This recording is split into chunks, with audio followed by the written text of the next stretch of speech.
if we want greatness, if we want people to care, if we want people to be hardworking in our organizations, we need to demonstrate that. Hi, my name's Devin. Today I own several multi-million-dollar companies. We started with $5,000 in a credit card. I don't know the easy way. I only know the hard way. Hey everyone, welcome to the Whiteboard Entrepreneur Podcast, where I give straightforward advice to fuel the entrepreneur in all of us.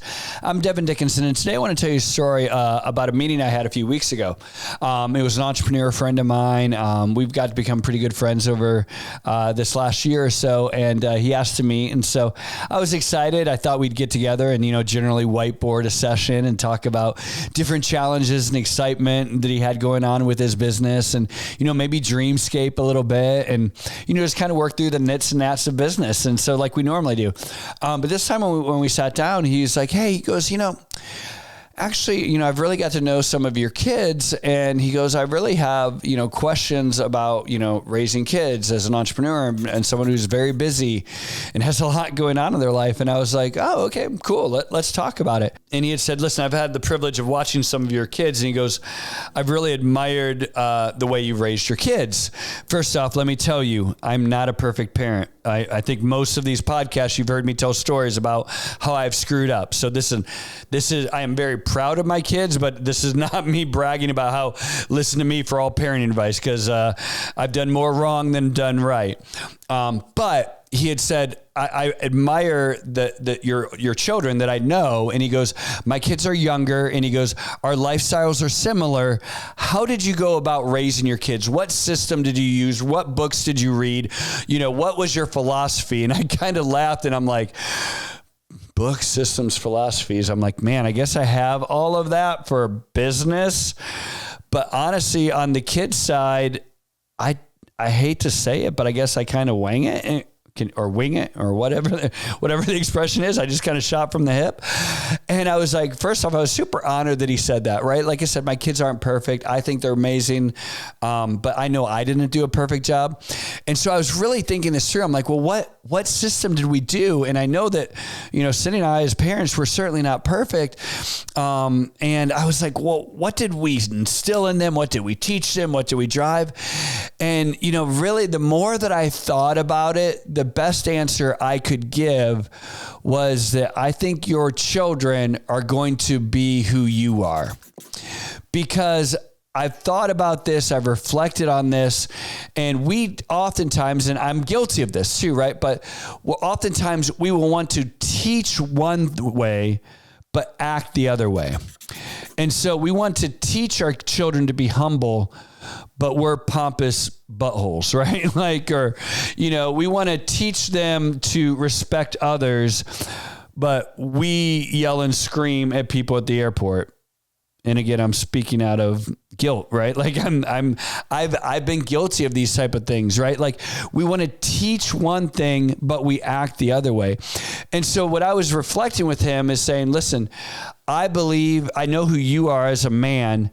I don't know your kids, they're younger, but I'm going to tell you, are there things you can do? Yeah. But is it like, hey, don't let your kid have a cell phone until they're 13 years old? I don't know, man. I don't know those type of things. Someone out there is way smarter than me on this. And I'm sure there are some books out there, but at the end of the day, I said, I know who you are. I know how you act. I know how you live your life. Your kids are going to mirror that. And so we get very worried about what we're teaching our kids or what parenting books that we're going to do or what style or what discipline, this, that, or the other. We get worried about that and we think that system is the solution. And the system is not the solution. How you live and how you act and how you lead your life is the solution, because they're going to follow and act like you. We're oftentimes worried about what our kids are going to be like. And we think, oh, you know what I need to do? I need to drop them off at church and I'm going to go watch football. And we think dropping them off at church is going to change their life. Or, oh, I'm going to put them in this private school and this private school is going to raise them, but I'm going to live however the heck I live. And I'm going to spend my money, act however I do. I'm going to tell them, hey, you need to be a good dad, a good mom, a good whatever, but then I'm going to go and I'm going to be on the road 24/7. I'm not going to pay attention to my kids when I come home. Or, hey, you need to be a great husband someday, but you go and you cheat on your wife, right? All of these different things, more is caught than is ever taught, right? More is caught than ever taught. And the reason why I'm teaching this right now on the Whiteboard Entrepreneur Podcast is because I think it relates to us as leaders, not just as leaders of our families, but leaders of our companies, our businesses, our divisions, whatever it is that you're leading right now. Oftentimes we think as a leader, we can say one thing and we expect our organization and we expect those that work for us, we expect those that follow us to act, to do what we tell them to do, but we act different than what we say. And so you might be someone who preaches hard work, but you're off in the golf course and you don't work Fridays, but you're telling your people, hey, I want you to bust your hump because I'm paying you to work every day. They're not going to care more than you do. They're not going to work harder than you do.